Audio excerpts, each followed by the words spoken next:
एक सक्सेसफुल पर्सनमध्ये आणि एक अनसक्सेसफुल पर्सनमध्ये खूप जास्त डिफरन्स असतो. पण आज मी तुम्हाला 5 असे डिफरन्स सांगणार जे सक्सेसफुल पर्सनमध्ये आणि अनसक्सेसफुल पर्सनमध्ये असतात. तर फर्स्ट म्हणजे सक्सेसफुल पर्सनकडे रिझन असतात काम करायचे. त्यांच्याकडे रिझन असतात त्यांच्या गोल्सला चेस करायचे. पण अनसक्सेसफुल पर्सनकडे असतात एक्सक्युजेस. त्याच्याकडे एक्सक्युजेस असतात न करण्याचे. आणि एक्सक्युजेसची एक मी खास गोष्ट सांगू. एक्सक्युजेस ना खूप जास्त लॉजिकल असतात. ब्रेन आपल्या एक्सक्युजेसला लॉजिकल बनवून आपल्या समोर आणत असतो. तुम्हाला चूज करायचे, तुम्हाला रिझल्ट द्यायचे का एक्सक्युजेस द्यायचे. माझ्याकडे रिसोर्सेस नाहीत, माझ्याकडे टाइम नाही, माझ्याकडे पैसा नाही, माझ्याकडे सपोर्ट नाही, असे खूप जास्त तुमच्याकडे एक्सक्युजेस असू शकतात. आणि हे एक्सक्युजेस जर तुम्ही दिले तर तुम्ही अनसक्सेसफुल पर्सन बनू शकता. पण माझ्याकडे रिसोर्सेस नाहीत, पण मी रिसोर्सेस तयार करणार.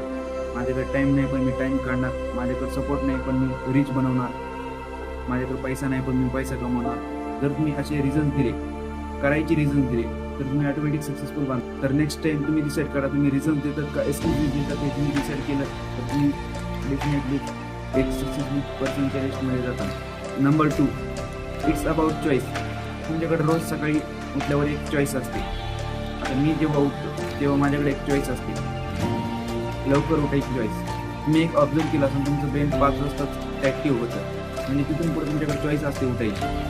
पण तुम्ही जर 7 वाजता, 7:30 वाजता, 8 वाजता झोपत असतात, तर तुम्ही चूज करतात की तुम्हाला डिसिप्लिनमध्ये नाही राहायचं, तुम्हाला सक्सेसफुल नाही व्हायचं, तुम्हाला तुमचे गोल्स चेंज नाही करायचे. हे तुम्ही डिसाईड करून ठेवतात जेव्हा तुम्ही डिले करतात. म्हणजे तुम्ही एक ट्राय करायचं. जेव्हा पण तुमचं ब्रेन ॲक्टिव्ह होईल सगळे, तेव्हा उठायचा प्रयत्न करायचा. आय नो हे खूप हार्ड आहे, म्हणजे खूप हार्ड जातं की लवकर उठायला, पुन्हा तेच काम करायला. सकाळी उठून किती जण व्हिटॅमिन डी घेत असतात. सगळ्यांना माहिती आहे की सनलाईटपासून आपल्याला व्हिटॅमिन डी भेटतं, पण कोणी घेत नसेल, कारण की सगळ्यांना कंटाळा आलेला आहे. इट्स अबाउट ओनली चॉईस आणि डिसिजन. तुम्ही तुमच्या हातात चॉईस आहे, तुम्हाला सक्सेसफुल व्हायचे का अनसक्सेसफुल व्हायचे. आणि जर तुम्ही 2 किंवा 5 वर्ष जरी करत राहिलात, जर तुम्ही ते चूज करत राहिलात, तर तुम्ही डेफिनेटली एक दिवस सक्सेसफुल होता. आणि हे असं नाही की तुम्ही एकदा अचीव केलं सगळं की तुम्हाला सगळंच भेटेल. Not that. तुम्हाला रोज हार्डवर्क करायचं आहे. तुम्हाला तोपर्यंत गेममध्ये राहायचं जोपर्यंत तुम्ही जिंकत नाही. आणि जिंकल्यानंतर तर अजून जास्त टफ होणार आहे. हे लक्षात ठेवा. तुम्हाला वाटत असेल की आज जर मी हार्डवर्क केला, आज जर मी ग्रीड केलं स्वतःला, तर मी 5 वर्षानंतर, 10 वर्षानंतर चांगली लाईफ जगू शकतो. पण तसं नाही. तुम्हाला प्रत्येक वेळेस हार्डवर्क करायचं लागेल, कारण की गेममध्ये कुणीतरी आहे जे तुमच्या पुढे जायचा हमेशा प्रयत्न करतो. तिसरी थिंग आहे माइंडसेट.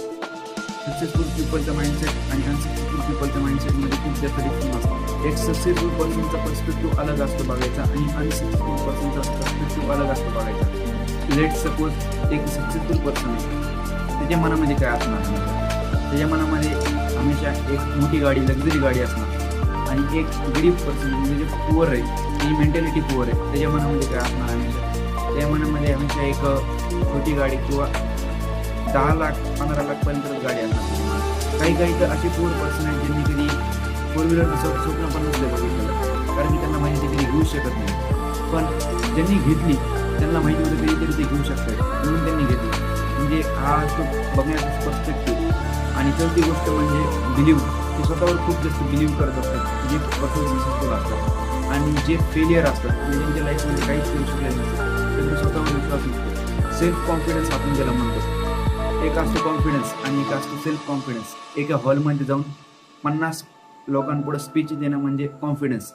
आणि आपण काय बोलणार आहेत हे स्वतःला भरोसा देणं, ते म्हणजे सेल्फ कॉन्फिडन्स. तर आपल्याला लाईफमध्ये सेल्फ कॉन्फिडन्स खूप महत्त्वाचा असतो. आणि सेल्फ कॉन्फिडन्स कसं बनतो? स्वतः संग चांगलं ट्रीट करून स्वतःला. जितकं तुम्ही जास्त स्वतःला चांगलं ट्रीट करता, तितकं जास्त तुमचं सेल्फ कॉन्फिडन्स बढ़ेल. तर त्यासाठी तुम्ही एक गोष्ट करू शकता जी मला खूप कामात आली, ती म्हणजे सेल्फ टॉक. तुम्ही जितकं जास्त स्वतःला बोलता, तितकं जास्त तुम्ही स्वतःला समजून घेता. आणि स्वतःला बोलणं खूप महत्त्वाचं असते. जसं की तुम्ही जनरलाइज करू शकता की तुम्ही दिवसभर काय केलंय, हे तुम्ही जनरलाइज करून रिवाइज करू शकता. आणि मग तुम्ही पुढच्या दिवशी तुम्हाला स्वतःला टार्गेट देऊ शकता की यार मला पुन्हा आज हे गोल्स डबल अचीव्ह करायचेत, आज हे माझे टार्गेट्स आहेत आणि यांना मला आज कसं ना कसं कंप्लीट करायचं. 5वी आणि लास्ट गोष्ट जी दोघांमध्ये पण डिफरंट असते, ती म्हणजे फिअर.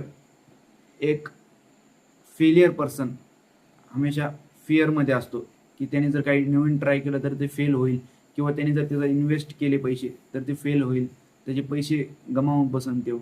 किंवा त्यांनी जर एखाद्या गोष्टीमध्ये टाईम दिला आणि ती गोष्ट नाही झाली तर त्याचा टाईम वायाला जाईल, असं त्याच्याकडे खूप जास्त फिअर असतं. पण तेच एक रिकग्नाइज्ड पर्सन म्हणजे खूप जास्त ॲक्टिव्ह आणि confident, self confident person, successful person, त्याच्याकडे तुम्ही बघता ना, तर त्याच्याकडे खूप अलग असतं. तो कधीच वेस्ट होणाऱ्या गोष्टींवर फोकस करत नाही, कारण की त्याला गरजच लागत नाही वेस्ट होणाऱ्या गोष्टींवर फोकस करायची.